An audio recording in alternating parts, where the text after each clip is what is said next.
নমস্কার, আমি বীরেন্দ্রনাথ আবারও হাজির হলাম আপনাদের সাথে অ্যাডোব ফটোশপ টিউটোরিয়ালের কিছু টিপস নিয়ে।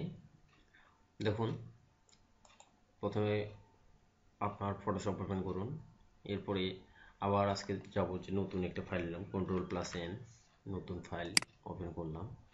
তো এখানে দেখুন যে সেভ অ্যাজ পর্যন্ত গিয়েছিলাম গতকালকে। আজকে দেখুন যে চেক ইন অপশনটা, আসলে চেক ইন অপশনটা আমরা ব্যবহার করব টেক্সটের ক্ষেত্রে। যখন টেক্সট টুল সম্পর্কে আমি সম্পূর্ণ ধারণা দিব তখন সেটা আমি বলবো। এখন সেভ ফর ওয়েব হচ্ছে কি, যে আমরা অনেক সময় ওয়েব টেমপ্লেটের কাজ করি, তারপরে মোবাইল ভিউয়ের জন্য ব্যবহার করে থাকি। এগুলোর জন্য আমরা সেভ ফর ওয়েবে ব্যবহার করব। রিভার্ট মিনস হচ্ছে পুনরাবৃত্তি। আমি একটা কাজ করলাম, যে সাপোজ এখানে লিখলাম, যে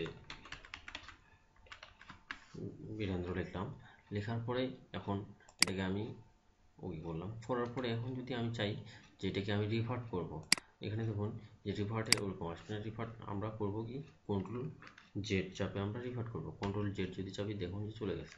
এবার আমরা আবার ফাইলে যাব, ফাইলে গিয়ে দেখুন যেখানে প্লেস আপনি এভাবেও করতে পারেন, যে প্লেসে ক্লিক করে এখানে যে কোনো আপনি একটা ফাইল ওপেন করে, যে সাপোজ আমি একটা ফাইল মনে করেন এটাকে এখানে প্লেস করব। দেখুন যে এখানে এসে উপস্থিত, ঠিক আছে। আপনি এটাকে অন্যভাবেও করতে পারেন, যে এটাতে ইন্টার চাপ দিলে এটাকে প্লেস হয়ে গেল, ঠিক আছে। প্লেস হয়ে গেল, কিন্তু এটাকে আবার আমি Ctrl+Z দিয়ে আনডু করে দিলাম। আনডু করার পরে আবার এখন আসতেছি যে অন্য উপায়টা কি। অন্য উপায় হচ্ছে এখানে আপনি যাবেন, যে এই যে আমার এটাকে ড্রাগ করে নিচে নিয়ে আসবো ফটোশপের উপর, আর এখানে আমি সারে দিলে দেখুন যে একই অবস্থায় প্লেস হয়ে গেল। ওকে, প্লেস অপশন শেষ। আপনি আরও বিভিন্নভাবে প্লেস করতে পারেন। সাপোজ এখানে আপনার এটা ওপেন আছে, ওপেন উইথ করলাম অ্যাডোব ফটোশপ। দেখুন নিউ লেয়ার হিসেবে আছে এখানে আমাদের নিউ উইন্ডোজ। তাহলে এখান থেকে আমি এটাকে ড্র্যাগ করে আবার এখানে নিয়ে আসে ছাড়ে দিলেই আমরা এটাকে প্লেস করতে পারবো, ঠিক আছে।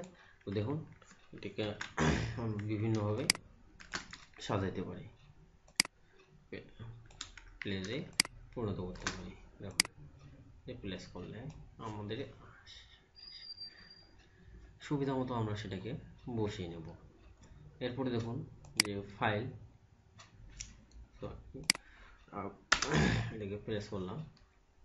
এখন দেখুন যে প্লেসের পর ইম্পোর্ট, এখানে ইম্পোর্ট আমরা যদি ভিডিও ফ্রেম লেয়ার করি, এটা আসলে অ্যানিমেশনের ক্ষেত্রে ব্যবহার করা হয়। ইম্পোর্ট থাক, এটা আর না বলি। এক্সপোর্টও ঠিক ওই রকম। এগুলো অ্যাডভান্স ব্যবহার, অ্যাডভান্সটা আসলে আমি পরে শেখাবো আপনাদের। যে শেয়ার অন ব্যাচ, এটাও কাজে লাগে না।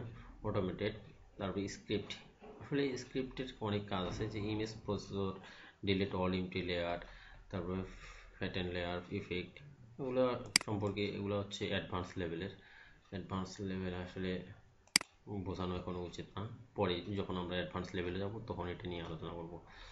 তো দেখুন এরপরে আছে ফাইল ইনফরমেশন, ঠিক আছে। তারপর প্রিন্ট এটাও খুব সোজা, ঠিক আছে। যখন আমরা কাজ করে শেষ করব, যে এখন আমার প্রিন্টের দরকার, তখন আমরা প্রিন্ট করব। প্রিন্ট ওয়ান কপি এটাও করব। আর অ্যাডজাস্ট তো সবাই জানি, যে অ্যাডজাস্ট আমরা এখানে ক্লিক করেও করতে পারি, আবার এখানে এই কর্নারে ক্লিক করেও আমরা অ্যাডজাস্ট করতে পারি। তো ধন্যবাদ। আজকে আমি ফাইল মেনুর সব মেনুগুলোই শেষ করলাম। Thanks for viewing. Please subscribe my channel to see more videos.